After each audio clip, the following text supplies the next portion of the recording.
It's almost incredible how much buzz this event by our splendid speaker Raja Choudhury has created. We thank you all for coming. We would also like to thank our special guest, Dr. Karan Singh, for gracing this occasion. Just a little bit about ourselves. In April 2013, Soulcentric planned its first workshop. Not knowing what to do, how to do, we followed our heart.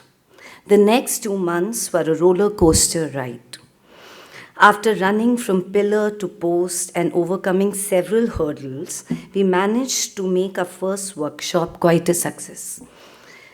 Well, it's been an adventurous journey ever since. From working out of a cafe in 45 degrees Delhi heat to taking a very cool office in Greater Kailash, well, to us, Soulcentric has organized close to 800 programs over the last 3 years. In Soulcentric, we aim to create a space where the lines between outer and inner blur. We offer a sublime experience. For us, celebrating the human spirit is a way of life. We do believe that the journey is the destination, the path is the goal. We do know, and we believe again, there's a hidden light within each one of us, and to reach it is the need of the hour. It is the only way love and peace can once again prevail on our beautiful planet. Soulcentric is an attempt at offering unique programs for expanding the human consciousness, and this we aim to continue forever. Before inviting Dr. Karan Singh as a fellow traveler, I would like to welcome you all once again on this inner journey of joy, wisdom, and celebration. I hope you have a great time. Thank you. Friends, all the great civilizations of the world, without exception, going back many thousands of years, have always known, or at least a section of its Illuminati have known, that within the human body itself, there are hidden sources of energy and vision. There is the outer world, of course, with which everyone is familiar. But within the human body, within the body itself, within our consciousness, there are possibilities of enhanced vision, of inspiration, of illumination. And if you go back, whether you go to the ancient Greeks or the Egyptian civilization, you remember the eye that is on the American banknote is the eye from Isis, the goddess of wisdom in ancient Egypt. And in India particularly, we always knew that the body contained remarkable powers and remarkable features. On an earlier talk, Raja talked about the Kundalini. You know about the Kundalini. It is said that it is a force coiled 3.5 times around the base of the spine. And under certain circumstances, it can be aroused. And once aroused, it travels up the spine, thereby illuminating a series of chakras from the base of the spine all the way up to the Sahasradhara, the final chakra in the brain. And as it goes up, as one of these chakras gets empowered, gets illuminated, our consciousness changes. Now, among these chakras, one of the most interesting is the 6th chakra, the Agnya Chakra, which is in the middle of the skull.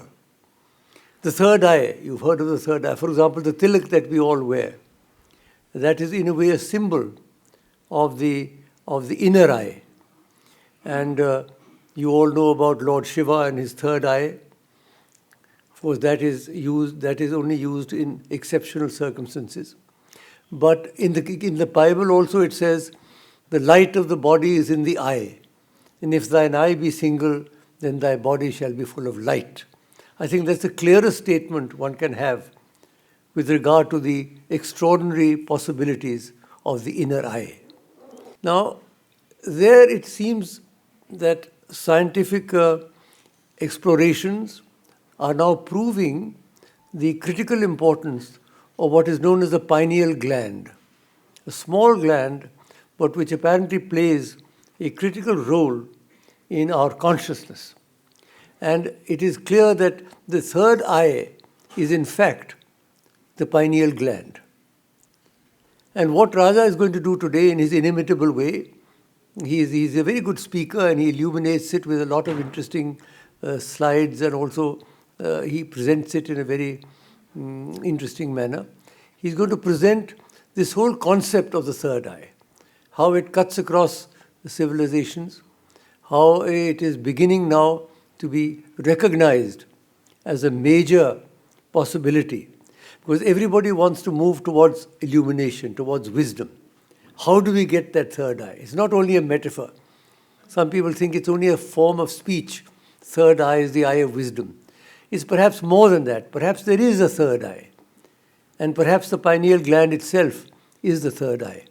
So that's what Raja is going to tell of all of us today. I have nothing very much to add to what you know already about this, except to say that the borderline between consciousness and matter is gradually disappearing. There used to be a dichotomy between, the Cartesian dichotomy between matter and spirit, matter and consciousness, as if they were two implacably different elements. But now, as science is developing, the new science, the quantum mechanics, the Heisenberg's uncertainty principle, the whole way that science is developing, you find now that when you go into matter, ultimately, when you go deep into it, it disappears into energy. So in a way, they are transferable. In a way, you can say that matter is energy consolidated and energy is matter that has been liberated. So the convergence between science and spirituality, I'm not using the word religion because religion means a lot of other things, theology and so on. But if you go to spirituality, and the crux of spirituality is to be able to see the reality. As the Upanishad says, Vedaham etam purusham mahantam aditya varanam tamasa parastat. I have seen that great being shining like 1,000 suns beyond the darkness. I have seen it. By which he obviously means it's not only a concept, it is something he's actually experienced. And that experience hopefully comes to us through the third eye. So Raja Choudhury, you're on. Tell us about the third eye. Thank you. Good evening. Good evening. Okay. I want you to imagine something with me.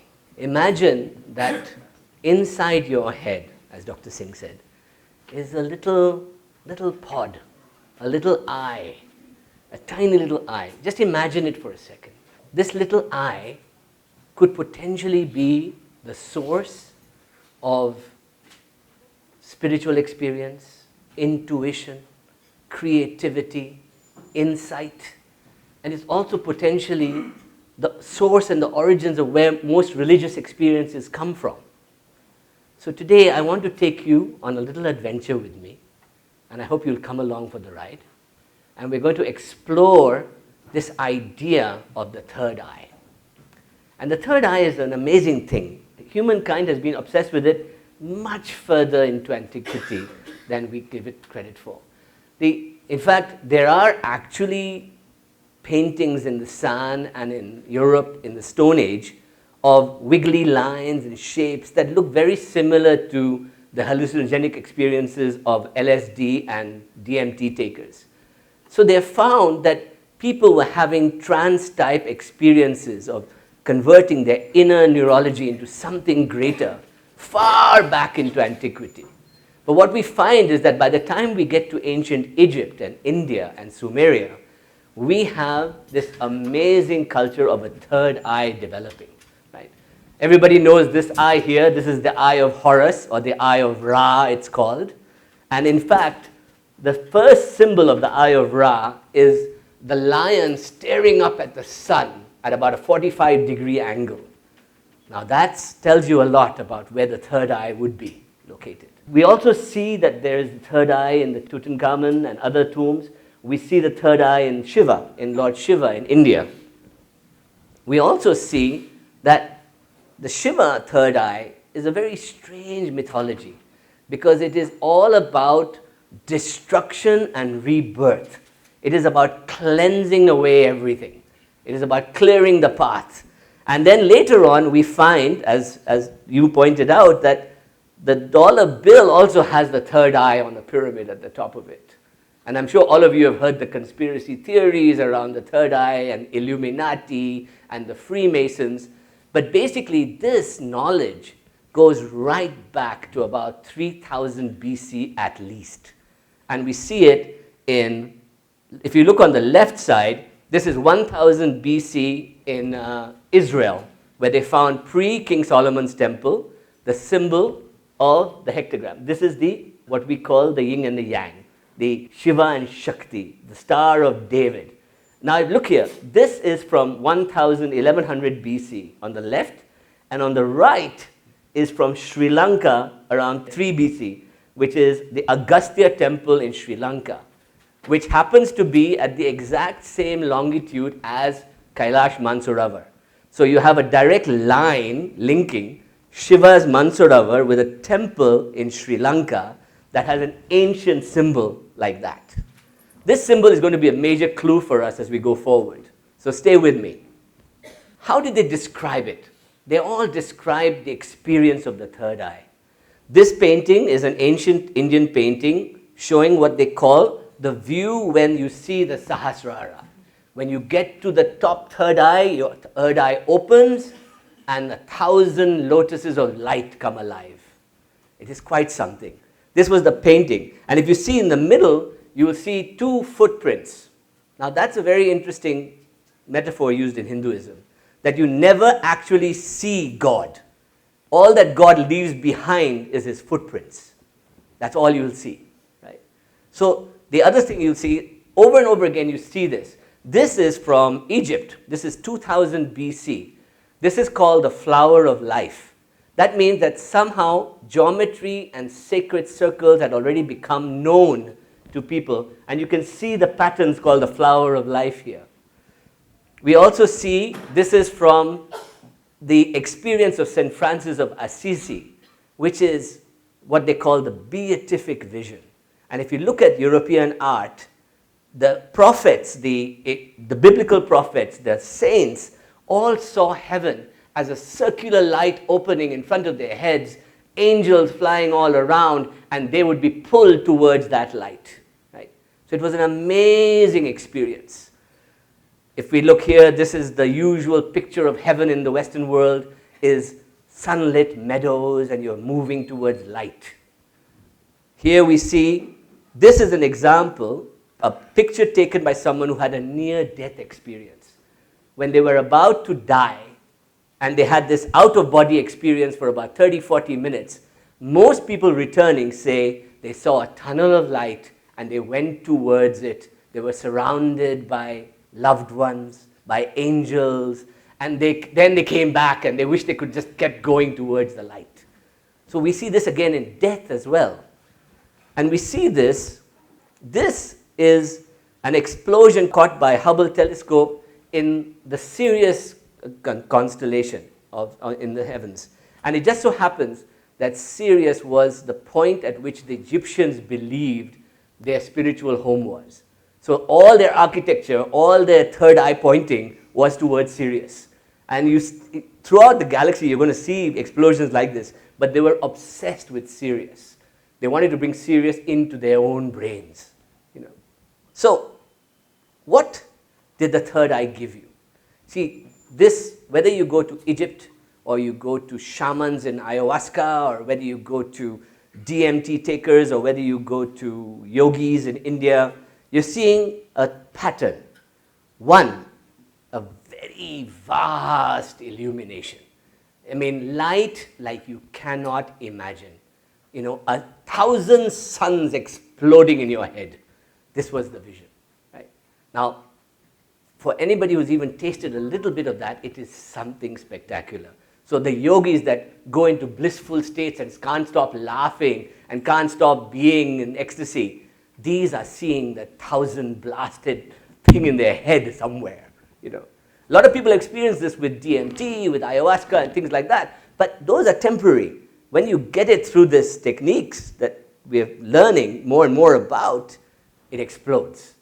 The other thing we also see is that huge inner strength, inner vibration, inner energy, and then you are able to overcome disease, overcome things like that. Creativity and beauty, that's a huge one, outcome of tapping into this third eye. The fourth one is the idea of intuition, of actually meeting intelligence, of getting information from sources you would not have imagined before, seeing things before they happen. These are all claims of the third eye awakening.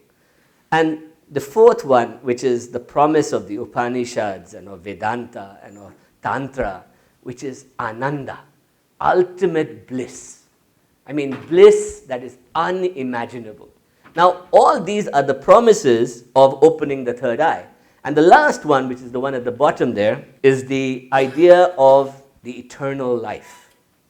That means overcoming death. So the biggest promise that a lot of these cultures, and there were mostly hidden secret schools around the world, was this idea of immortality. That you physically may die, but your consciousness continues in some dramatic way into the heavens and can return and can go further and further. This was the big promise. So, if we look at it in a structured way, we look for patterns in all these cultures that we want to identify. Right?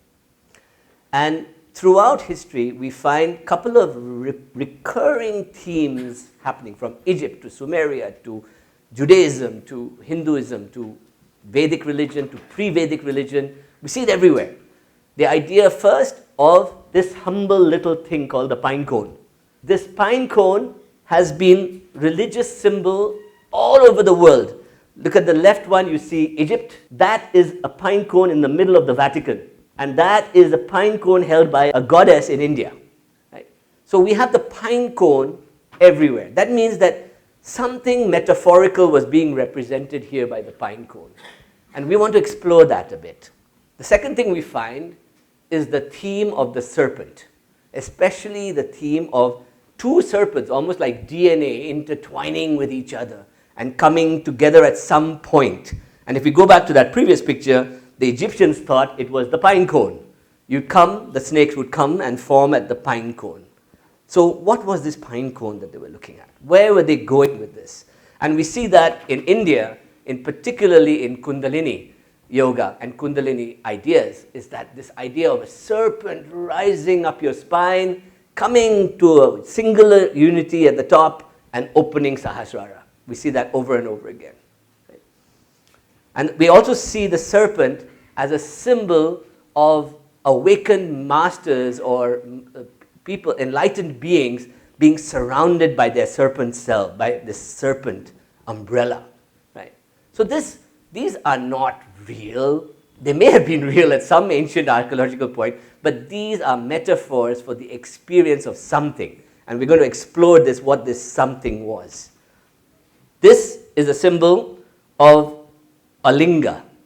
And a linga in India, most people today think of a linga as a penis.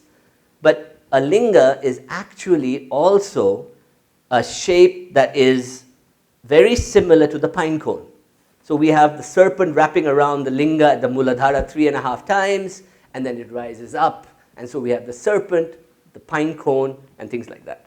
So let's move forward on this. There's a Shiva linga wrapped with a serpent 3.5 times with a 7-coiled head over it. Now, the Egyptians were serious about their study of this. 2500 BC, we see that the Eye of Ra actually appears to be today a cross-section of the human brain. Right? So if you look at the Eye of Ra carefully, you will see that the eye actually looks like the thalamus, the pineal, and the whole area of the limbic brain there, right there. So this is where it is. And so these people were not messing around. These were spiritual scientists almost. They were cutting into the brain to look at where this source of knowledge was, where it was from. And the god related to this was a god called thought. In India, we see the same thing. The Shiva with the third eye is also represented as a linga coming out of a yoni. Now, the yoni linga comparison is one, not just sexual, but it's also consciousness and activation. It is also the idea, if you look at it carefully, that's the Kamakya one, is the second one. It looks like the third eye. It looks like the Egyptian third eye in a lot of ways. And if you look at the Shiva lingas in the design, most of them actually look, if you see it from a particular angle, as a different from just a penis coming out of something. You know, it does look different. And here, this idea was that in the middle of your eye, in the brain, was an eye, was a third eye. The Egyptians really believed in this. And I just wanted to quickly show you this, that the reptilian being, which doesn't have the neocortex or the limbic brain that we have, actually in a lot of serpents and a lot of lizards has a third eye on its top. It's called a palliatic eye, but it's the pineal gland. So a lot of creatures, if you look carefully, you will see that they have this third eye that actually looks upwards. It looks upwards. They found that it only happens in the youngest of lizards because they needed it to protect themselves or some other idea they had when they were just born, because they were not born within they were out of an egg, so they had to come out well protected. And they were awakened third eye until they got to maturity, then it covered up. The pineal gland is inside your brain. It's a tiny little bean there. And this is what it looks like. Right? And now you can see that why they thought it looked like a pine cone and why it got the name pineal gland, because it comes from the pine. Pineal gland. Right? It's actually the pineal gland. It's not pineal. We say pineal, but it's pineal. So the ancients knew about this without any of our science, without any of our understanding of biology. They knew that this was somehow the source of wisdom. Right? And if you look at the pine cone from above, you'll see that it looks like sometimes like a Fibonacci, which is a spiral, and sometimes like a flower of life. And I'll just show you that. These are flower of life symbols that you see in Egypt, in Turkey, Mesopotamia they found, and the right-hand one is in a Gurdwara in India from 400 years ago. That was part of the artifact of where the Guru Granth Sahib sat. So this has been with us as a metaphor, as a story, somewhere lost knowledge of this flower of life. This is called the flower of life, by the way. And I'm going to tell you a little story about the flower of life, because the flower of life is actually generated by circle dividing into circle, dividing into circle, dividing into circles, right? And if you look at this top line, you'll see how one flower in the flower of life is generated. Right? The circles actually form the same shape as an embryo forming in the body. So there must have been some serious medical research going on somewhere. They were able to see that a cell splits into 2, splits into 4, splits into 8, and keeps going. And that's how life forms in the body. So that is why it was known as the flower of life. So this, what you see here, is what we call Metatron's cube. Right? Metatron's cube is the sacred geometry that arises from the flower of life. But if you look at it, it also forms what we call the Star of David, or we see it clearly, that this was a sacred geometry that goes back to ancient Egypt, that they knew that somehow the secret of life was contained within these two intersecting pyramids, triangles. And if we go further, this is also what we call Shiva and Shakti in India. This is that duality of all life.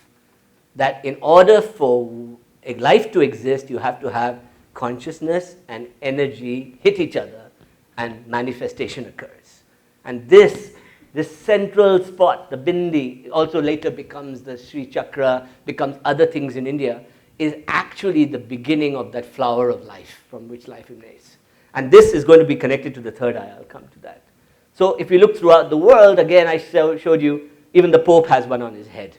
this knowledge was kept secret, esoteric knowledge, It was kept in mystery schools. In Egypt, you could only learn it if you were part of a mystery school. You could only go further with it in India also if you had a guru or you went to a secret place and you learned these things. You had to become an astrologer, you had to become a mathematician, you had to do different things. Isaac Newton, the greatest scientist ever, was an alchemist who studied these things. He loved esoteric wisdom. He wanted to prove that as above, so below, the Hermetic principle. This as above, so below. That what is out there is also inside me. Right? So there was this fantastic connection between the cosmos, the planets, me, and my biological self, little me, and my brain. And all of that was somehow connected to this pineal gland in my head. Right? And we see it in our architecture as well. If you look carefully, the pyramids are essentially, the best theory today is these were pharaonic space-time travel engines to have a pineal gland explosion for a pharaoh, to go off into another dimension. This is one of the best explanations there is. So can you imagine a civilization that spent billions of equivalent dollars today on building structures so that people could go off into adventures of their mind? We can't even imagine that today because we wouldn't spend that kind of money. Yeah, we do build temples, but we don't do this. We don't create vehicles. So most of the buildings of the ancient time were also tools for creating that vibration, to get you out, to get you connected. So, and you'll find that geometry, sound, shape, these all determine the architecture of those ancient pyramids, right? And ancient temples in India as well, including Madurai and all of them. So let's go back to the triangle. This is actually a three-dimensional device. And in the middle of it is the human being. So if you can imagine, the human being is a center of this galaxy, is a center of this cosmos. Around him is the pyramid of Shiva and Shakti. He is that. The cross occurs at the heart, which is the middle point, right? The bottom is the Muladhar, which is the outward going downwards, and the top is the Sahasrar, which is the connection upwards, right?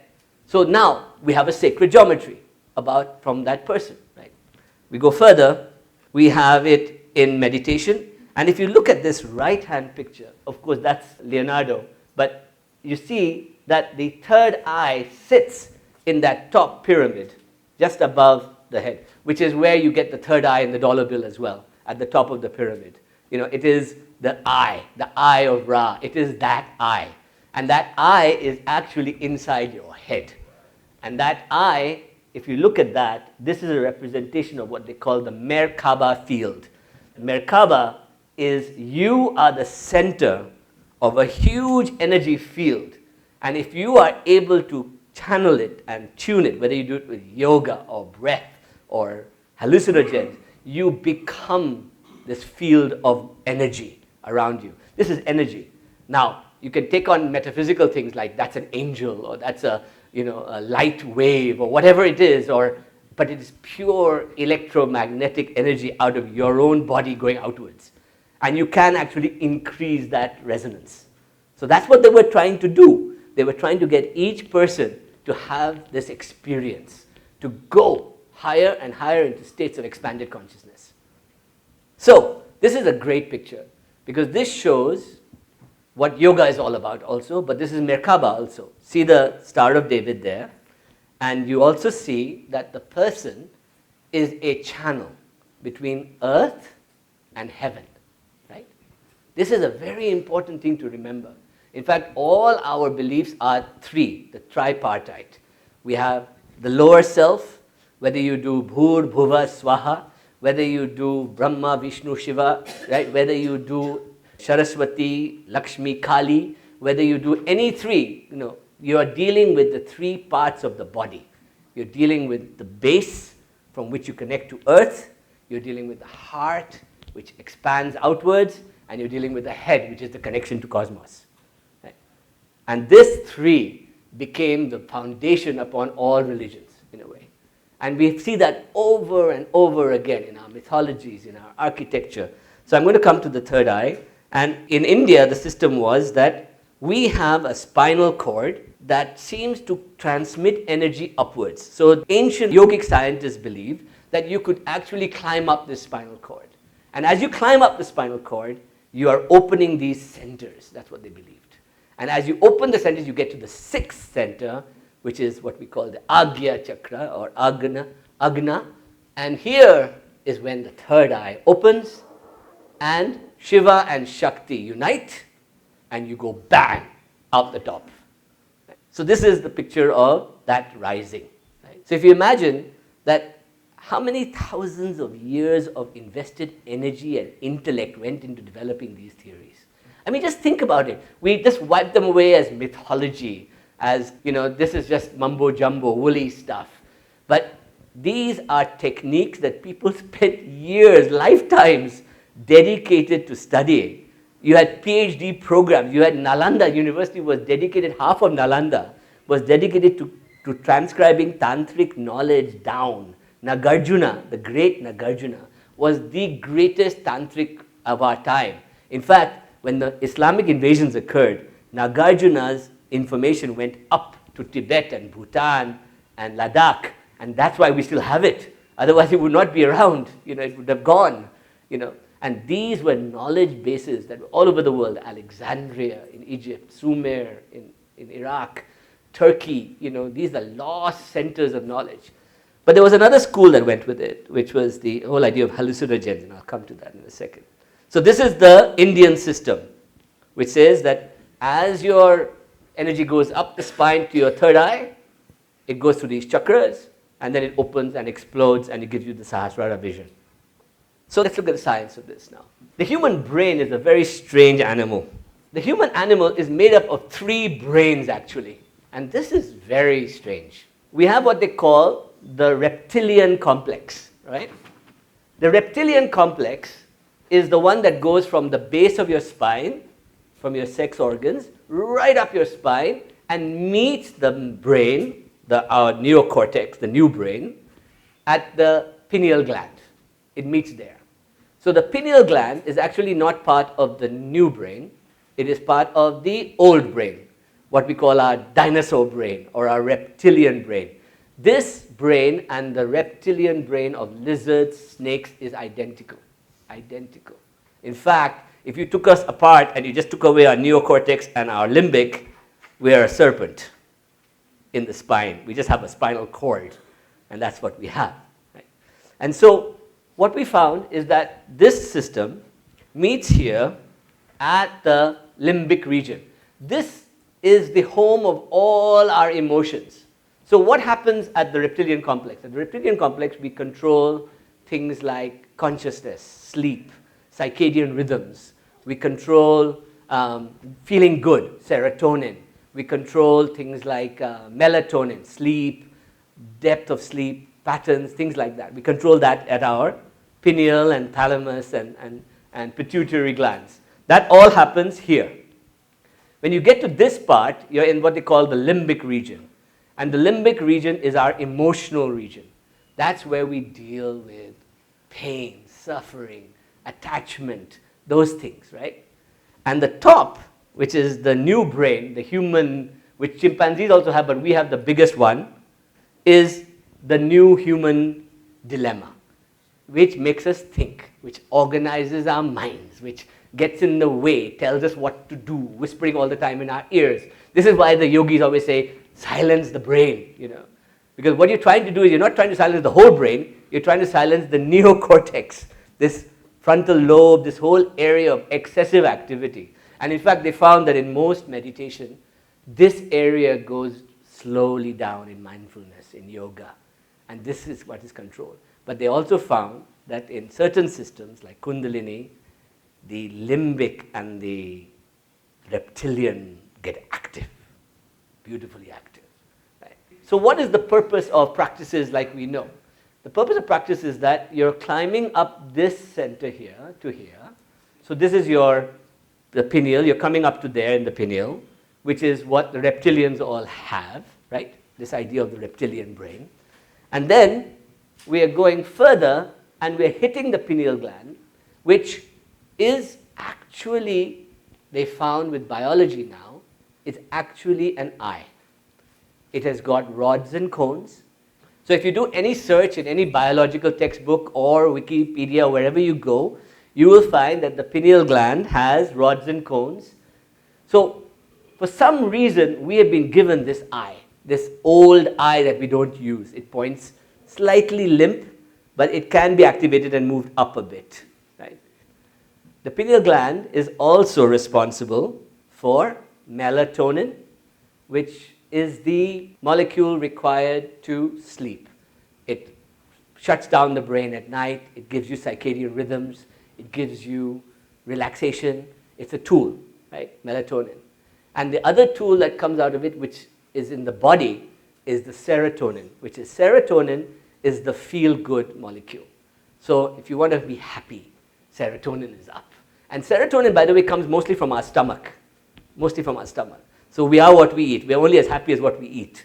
It's true. But in certain circumstances, when the pineal gland opens, serotonin gets created. And you feel really good in meditation or in blissful states. This is a picture of what they call a calcified pineal gland. So they think that by the time a child gets to a certain age, most of their pineal gland is covered with calcium, is calcified. Right? That means that it's not able to see carefully. It's not able to see. So that means you have to take extraordinary measures to open your third eye. It is not easy to do. It is not easy to do, but it's possible. Our ancients were very, research oriented, obviously. And they took a lot of plant medicines and drugs. There is no doubt about it. If you go to Göbekli Tepe, if you go in Turkey from 7000 BC, we talked about it in our Soma talk, if you go to the Soma farms of Kazakhstan, if you go to Ayahuasca in the Amazon, you see that people were taking plants to have these hallucinatory experiences, to connect with plant God, to connect with cells, to learn about how to heal the body. In fact, most of Western pharmacology comes from the discovery of shamans using psychedelic plants to understand how plants worked on the body, in a way. So we tend to forget the shamanic knowledge of plants when we deal with consciousness. So for thousands of years, there was no difference between spiritual experience and shamanic hallucinogenic experience. People would get together in their thousands and consume plants and have wonderful visions once a year or twice a year, or as a tribe or as a group. This was known throughout the ancient world. So I'll just tell you about them. This is called a Psilocybin Mushroom. Has everybody heard of this? No. This grows in India in Kodaikanal. And if you eat it, you have a hallucinating experience, right? You bake it and then you eat it. And it actually tastes very good. And you get a whole experience that is almost like all those sacred geometries I showed you of Metatron, and lights and things like that will happen. All right. So this one is the blue lotus or the blue tulip of Egypt, which was a major part of their ritual of seeing the third eye, opening the third eye. They'd take this, they'd drink it, they would see wonderful visions. And we also have the blue lotus in India. Oh, by the way, there's a wonderful Soma myth that says that if you take a blue lotus dewdrop of water on a full moon at a certain time in the morning, you will experience Soma. Now just imagine. This was magical stuff, right? Then that's marijuana. Everybody knows that one. This is the famous marijuana. I'm sure it's growing in most people's backyard somewhere. This is, Amanati muscaria. This is one of the most famous mushrooms there is known by Siberian shamans. It's a poison, but if done correctly, just sends you on another trip altogether. Very dangerous, but very exciting. And by the way, you see the colors? It's the toadstool, And also you'll see that the Siberian shaman, by the way, they showed a painting of a Siberian shaman, and he had a red hat, white beard, red outfit, he carried a sack of Amanati muscaria, and he'd go down igloos and holes in people's walls and give them presents. Oh. This is ephedra, which is the source, they say, of soma. A lot of soma theory is based on ephedra, which is now a medicine, by the way. This is ayahuasca. Ayahuasca is an Amazonian vine that if you drink it, it's horrible, it's disgusting, but it takes you on an amazing trip, apparently. This is ergot, which is found as a parasite in bread. This was used in the witches of Salem trials. And this is mescaline, the cactus of the New Mexico desert, where the local Native Americans would drink this and have visionary experiences and open their third eye. So we have been doing this for thousands of years, okay? And we look at it now as a pharmacological issue, but it's not, because if you look at it carefully, this is a recent study by Imperial College. They did an LSD study for the last 2 years, and they said LSD when taken, this shows you a brain without LSD, and this is what happens to the brain when it has LSD. So, you know, I think that in the next 5 years, we're going to see the whole conversation about hallucinogenics changing in the world. But I want to talk about that because there's only one that the body, human body produces, right? And it's called DMT, dimethyltryptamines. Let me explain how the brain works. The brain has a bunch of these receptors, okay, which are your neural receptors. So every time a neuron is triggered, a neural dendrite has to send a signal to the receptor, and that gives a feeling or an emotion or an instruction. It's a synaptic instruction. It tells you what to do. So if you want to sleep, melatonin kicks in, the receptor changes, and that becomes your sleep receptor. Then you say, okay, fall asleep. Serotonin, I'm happy, boom, happiness occurs. Nicotine, I smoke a cigarette, I feel stimulated for a while, that gives me my receptor, right? So the brain works on the basis of these receptors. Okay, everybody got that? Yes? Now, what they found was that serotonin, which is the feel-good molecule, has a structure like this. So it fits onto the brain somewhere with this structure of molecules. Forget the chemistry, it just fits like this. But they found that with mushrooms, very similar structure, just one added complex molecules here, right? They found with DMT, which is what I'm going to talk about now, that it is actually very similar, and it just connects in a new way here. And LSD is even more complex. So the high you get from LSD is extreme. It is like, how many people have seen the movie Lucy? So you know how Lucy's brain goes to 100%, right? So imagine that LSD would do that with Lucy, right? LSD is equivalent of that. It is a temporary 8-hour Lucy, right? I wouldn't recommend it though. But we naturally in our body, we produce something called DMT, dimethyltryptamine, called the God molecule. And this is the baby that we've been looking for all these years. And I think we finally found it. This is the molecule that the pineal gland creates, right? And the pineal gland, when it is not, it's a distortion of serotonin.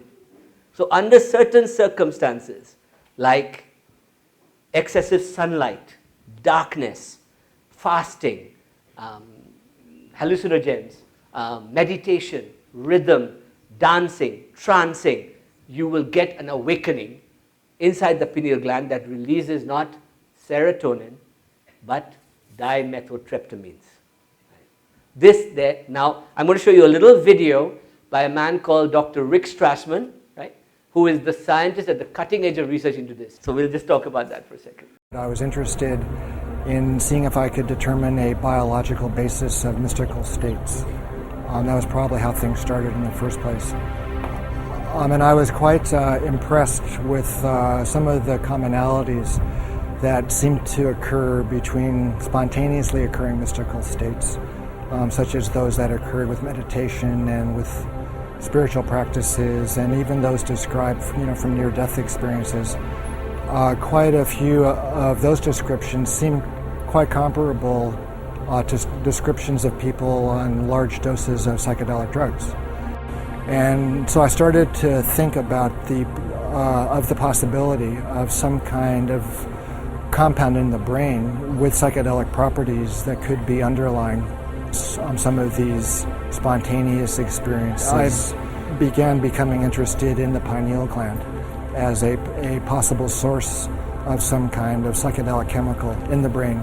It's an extremely mysterious organ. It's quite small. There seemed to be, some kind of a kind of visual correspondence with light and with color in the pineal. And also it has quite a long history in the context of the mystical literature. It's been described as the third eye and as the crown chakra, those kinds of things. And it's spoken of as being activated when people attain quite high mystical states. So one of the interesting aspects of pineal development also is that it appears in the human embryo at around 49 days of gestation. And 49 days is also the time that the Tibetans believe is required for one soul to incarnate onto the next. So that was a pretty interesting, coincidence. At the time of the differentiation of the fetus into either male or female, that also occurs at that 49-day period. And so I was struck with this interesting kind of temporal, correspondence. And so as time went on, I started, looking into some of the chemistry of the pineal gland. And it seemed as if it was capable of making a compound called DMT. DMT stands for dimethyltryptamine. It's like a chemical cousin of serotonin. And it's quite a profound hallucinogenic type of chemical. It seemed as if the pineal contained all of the precursors and all the enzymes and all of the building blocks that would be required to make DMT. So I started speculating about perhaps there was DMT released in the pineal gland and stimulating the brain under extraordinary states, either through spontaneous mystical states, the time of death, or at times close to death.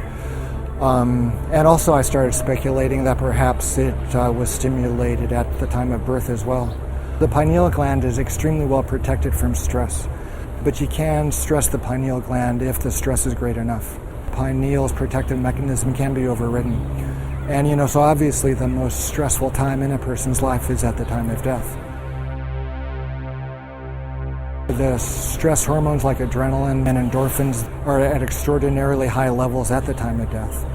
And so that could, possibly stimulate the formation and the release of DMT from the pineal gland at that time. And so you can, conceive of an individual's consciousness at the time of death being exposed to this big flash of DMT. And so the last thing that one is conscious of in the body is the release of this huge amount of this incredible psychedelic compound. So we are beginning to see the mystery unfolding here now. Little bits of it. That means that through hallucinogenic substances or through natural means such as intense meditation, intense breathing, darkness, sitting in caves, things we've heard, wonderful stories about, something happens in the body that triggers the pineal gland to release this, what they're calling now metatonin, which is DMT. And it goes back to that old source of light, energy, intuition, all coming out of it. Right?